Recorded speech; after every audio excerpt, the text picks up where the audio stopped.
ਉਹ ਕਿਸੇ ਇਲਾਕੇ ਦੇ ਵਿੱਚ ਇੱਕ ਸੱਪ ਸੀ ਨਾ, ਤੇ ਉਹਨੇ ਉਸ ਇਲਾਕੇ ਦੇ ਵਿੱਚੋਂ ਕਿਸੇ ਨੂੰ ਲੰਘਣ ਨਹੀਂ ਦੇਣਾ। ਬੰਦੇ ਬੜੇ ਉੱਥੇ ਡਰਨੇ ਵੀ ਯਾਰ ਉੱਥੇ ਸੱਪ ਬੜਾ ਤਗੜਾ ਵਾ।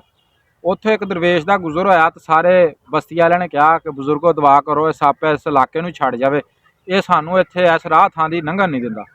ਦਰਵੇਸ਼ਾਂ ਨੇ ਕਿਹਾ ਸੱਪ ਨੂੰ ਜਾ ਕੇ ਵੀ ਭਲਿਆ ਲੋਕਾਂ ਦਾ ਰਾਹ ਨਾ ਤੰਗ ਕਰ, ਲੋਕਾਂ ਨੂੰ ਖਰਾਬ ਨਾ ਕਰ, ਜਾਂ ਇੱਥੋਂ ਕਿਤੇ ਕਿਨਾਰਾ ਕਰ ਜਾ, ਇਹਨਾਂ ਨੂੰ ਬਸਤੀ ਵਾਲਿਆਂ ਨੂੰ ਨਾ ਤੰਗ ਕਰ।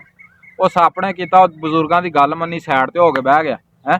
ਉੱਥੇ ਜੋ ਸਾਈਡ ਤੇ ਹੋ ਗਿਆ, ਉਹਨੇ ਲੋਕਾਂ ਨੇ ਲੰਘੀ ਜਾਣਾ, ਉਹਨੇ ਕਿਸੇ ਨੂੰ ਕੁਛ ਨਾ ਕਹਿਣਾ, ਕਿਸੇ ਨੇ ਕਹਿਣਾ ਉਹ ਸੱਪ ਉਹਨੇ ਚੁੱਕਣਾ ਵੱਟਾ ਮਾਰ ਦੇਣਾ, ਕੋਈ ਦੂਸਰਾ ਲੰਘਿਆ ਉਹਨੇ ਵੱਟਾ ਮਾਰ ਦੇਣਾ, ਉਹ ਸੱਪ ਜ਼ਖਮੀ ਕਰਤਾ ਹੈ। ਤੇ ਉਹ ਕੁਛ ਅਰਸੇ ਬਾਅਦ ਦੁਬਾਰਾ ਉਹ ਬਜ਼ੁਰਗ ਉਸ ਇਲਾਕੇ 'ਚੋਂ ਲੰਘੇ ਤੇ ਉਹ ਵੇਖਿਆ ਸੱਪ ਉਹ ਨੁੱਕਰ 'ਚ ਲੱਗਾ ਇੱਕ ਹੈ।